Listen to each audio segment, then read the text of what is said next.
Hello everybody. Today we are going to see the transportation problem. There are three sources A, B, C and four destinations 1, 2, 3, 4. Each sources has got the supply of 25, 35 and 40 units.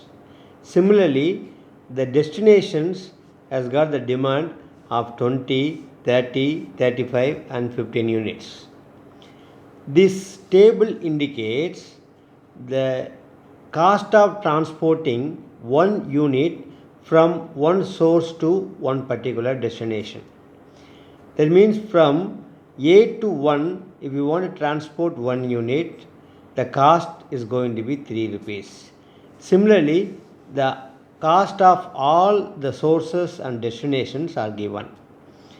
Here, before solving this problem, we have to see whether the supply and demand are matches. So here in this problem, the total supply is 100. The demand is also 100. That means this problem is a balanced problem.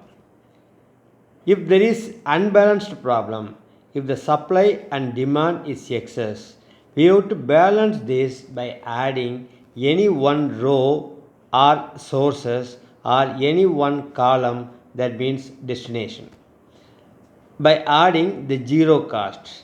Now in this problem, let us see how we can solve or effectively transport the supply to the demand or destinations at the least cost method.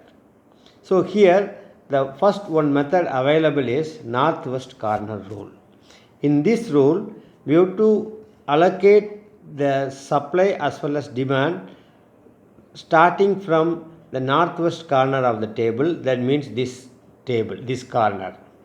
In this corner, the first destination requires 20 units and then the source is having 25 units. So in this center, we can maximum allocate only 20 units. This can be done by allocating or drawing a small square and allocate the unit here 20 units, and then this destination requirement is satisfied and then the source is having extra 5 units. Now as the column requirement is satisfied, we can move on to the next column. That means we can just move on to this next cell. Now at this cell, the supply is 5 and the demand is 30.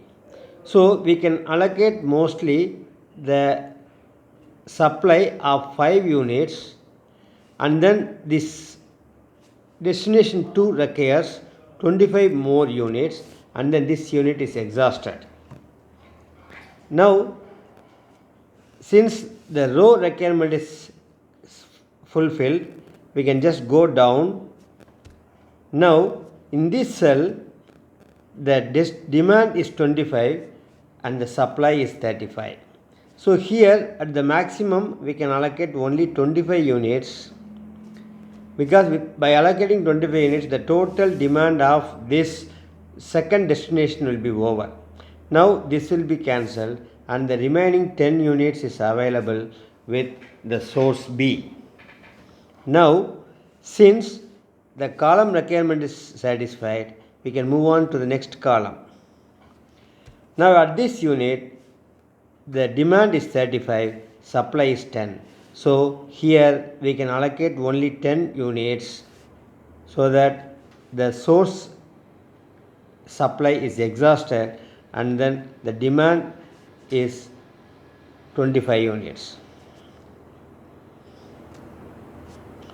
Now since the row requirement is completely fulfilled, we can go down in the next row. Here at this cell, the demand is 25 and then the supply is 40. So here we can allocate 25 units for this cell and then this will be exhausted. Here there is only 15 units remaining. Now naturally in the last cell, all the 15 units will be allocated. There is 15 units here and this will be cancelled and this also will be cancelled. So this is one of the possible allocation of the supply as well as demand without violating any norms. So this solution may be optimum or may not be optimum. Presently, this solution is called initial basic feasible solution. Now the cost of transportation will be 3 into 25.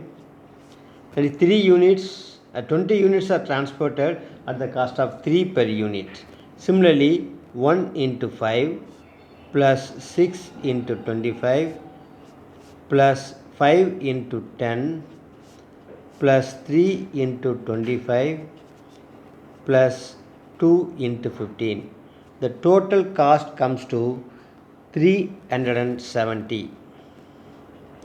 This is the total transportation cost by this allocation.